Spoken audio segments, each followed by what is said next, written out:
segundo livro da Bíblia, Êxodo, capítulo de número 3.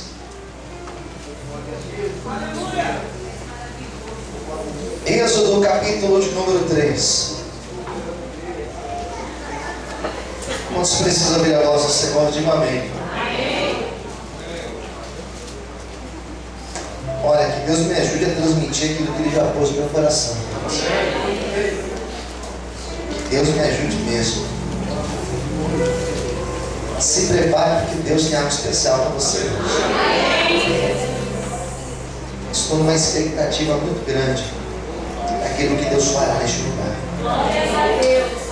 Êxodo capítulo 3, versículo 1, a palavra de Deus diz assim: apacentava Moisés o rebanho de Jetro, seu sogro, sacerdote midiano. Ele levou o rebanho atrás do deserto e veio ao monte de Deus, a Horebe. Apareceu-lhe o anjo do Senhor em uma chama de fogo no meio de uma sarça, e olhou. Eis que a sarça ardia no fogo, e a sarça não se consumia. Moisés disse: agora virarei para lá e verei esta grande visão, porque a sarça se não queima. E vendo o Senhor que se virava para lá a ver, bradou Deus a ele no meio da sarça e disse: Moisés, Moisés. Ele disse: eis-me aqui. E disse: não te chegues para cá, tire os teus sapatos de teus pés, porque o lugar em que tu estás é a terra santa. E disse mais: eu sou Deus de teu pai, Deus de Abraão, o Deus de Isaque e o Deus de Jacó. E Moisés encobriu o seu rosto, porque temeu olhar para Deus. E disse o Senhor: tenho visto atentamente a aflição do meu povo, que está no Egito, e tenho ouvido o seu clamor por causa dos seus exaltores, porque conhecia as suas dores. Portanto, desci para livrá-lo da mão dos egípcios, e para fazê-lo subir daquela terra a uma terra boa e larga, a uma terra que emana leite e mel, o lugar do cananeu, do Eteu, do Amorreu, do Ferezeu, do Eveu e do Jebuseu. Agora eis que o clamor dos filhos de Israel chegou a mim. Também tenho visto a opressão com que os egípcios os oprimem. Vem agora, pois, e te enviarei a Faraó, para que tires o meu povo, os filhos de Israel, do Egito. Então Moisés disse a Deus: quem sou eu que vá a Faraó e tire do Egito os filhos de Israel? E Deus disse: certamente eu serei contigo, e isso te será por sinal que te enviei. Quando houveres tirado este povo do Egito, servireis a Deus neste monte. Então disse Moisés a Deus: eis que quando vierem os filhos de Israel e lhe disserem: o Deus de vossos pais me enviou a vós, e eles me disserem: qual é o seu nome? Que lhe direi? E disse Deus a Moisés: eu sou o que sou. Disse mais: assim dirás aos filhos de Israel: eu sou, me enviou a vós. Todos digam amém? Amém. Feche os olhos, curve a sua cabeça nesse instante. Senhor Deus e Pai, este é o momento de nós ouvirmos a Tua voz e de sermos ministrados pelo Teu Espírito Santo. Revela o Teu querer, Senhor, e a Tua vontade para as nossas vidas. Eis-nos aqui, Senhor, e fale conosco, em nome de Jesus. Todos digam amém? Amém. Você pode desocupar sua mão, aplaudir o Senhor.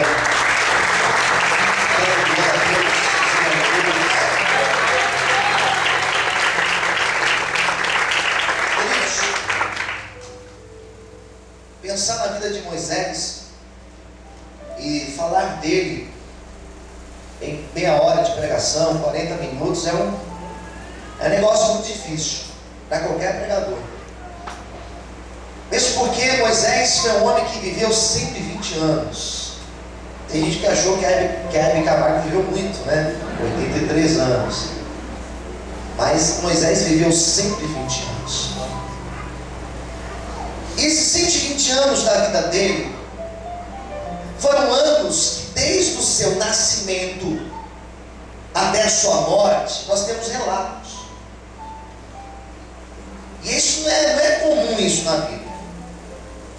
Não é comum a gente ter um personagem bíblico com tantos detalhes, com tantas coisas sendo faladas sobre ele.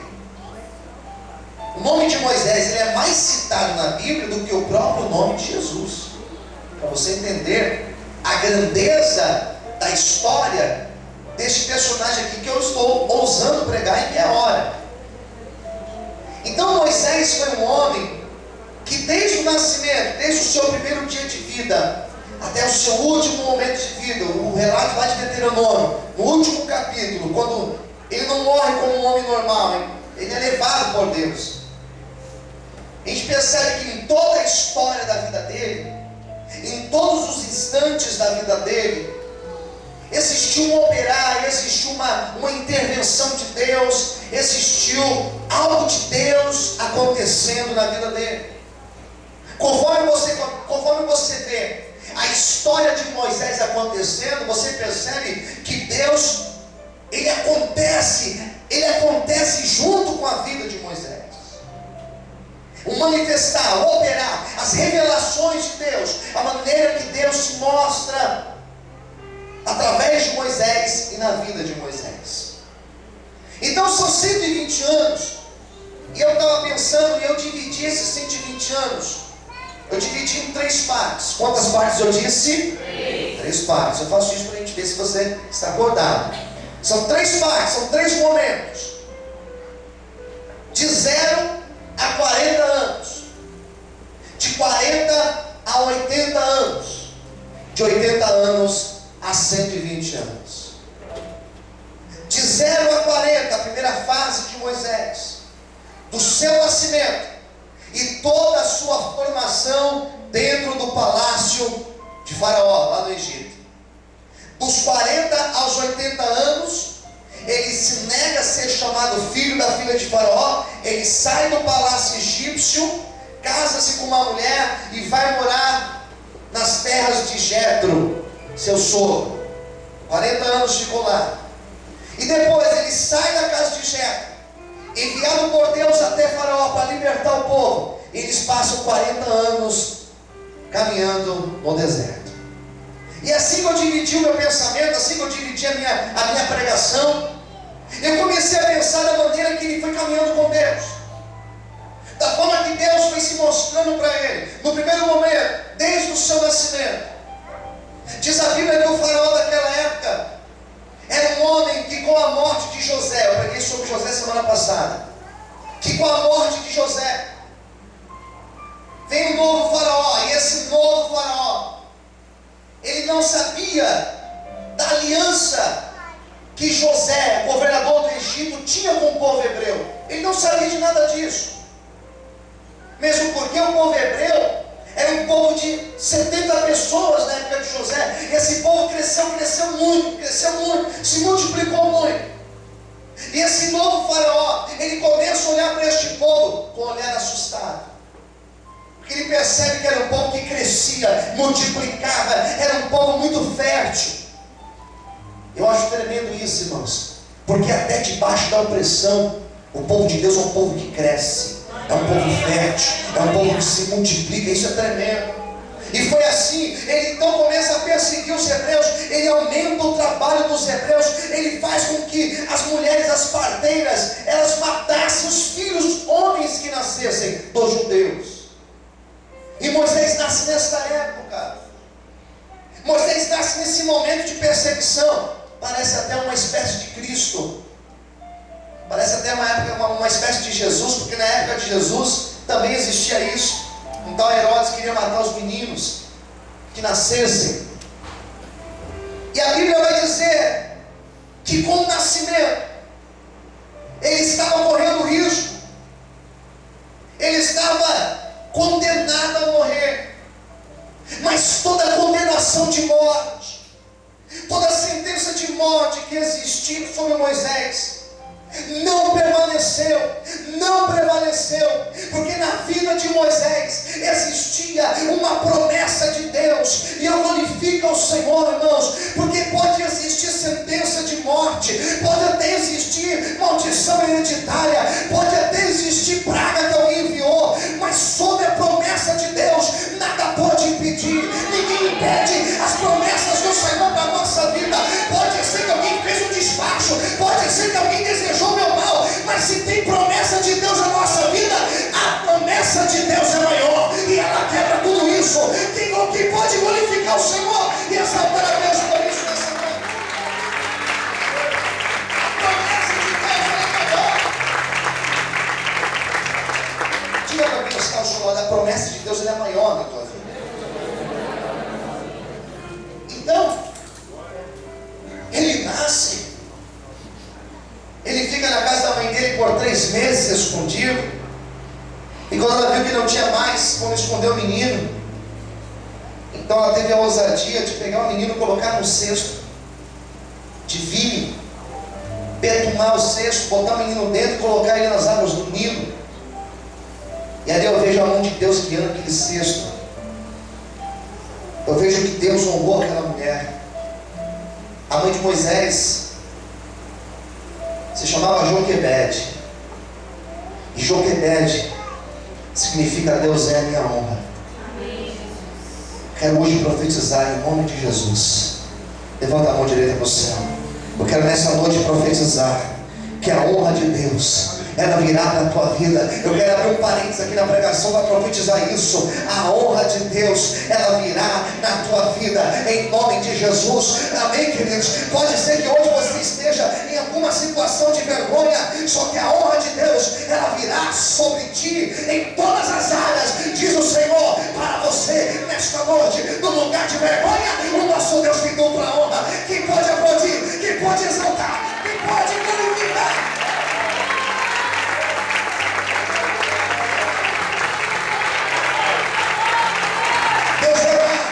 Deus vai te honrar, Deus vai te honrar, Deus vai te honrar. A honra de Deus virá sobre a tua vida. Então, ele é criado ali dentro da casa daquela mulher, da filha de Faraó, porque ela acha o cesto, e ao invés de ela matar o menino, ela cria o menino. E eu percebo aqui no começo da história, que Deus, preste muita atenção no que eu vou dizer. Deus, Ele faz do fim, do aparente fim, Deus faz um recomeço. Tem situação na tua vida que parece que chegou no fim. Deus fará um recomeço. Diga para o irmão do lado, Deus fará um recomeço na tua vida. Uma área, eu não sei qual área. Ele agora cresce ali naquela casa. É interessante que aquela mulher precisava de alguém para criar aquele menino. Ela precisava de uma escrava para criar aquele menino, para ser uma babá daquele menino. E diz a Bíblia que a irmã de Moisés, vendo tudo aquilo, ela foi falar com a filha de Faraó: você quer que eu chame alguém para trabalhar na tua casa, para cuidar dele? E a própria Joquebede criou filhos, amamentou o filho. Que obra tremenda! Que obra tremenda! Eu percebo Deus caminhando com Moisés.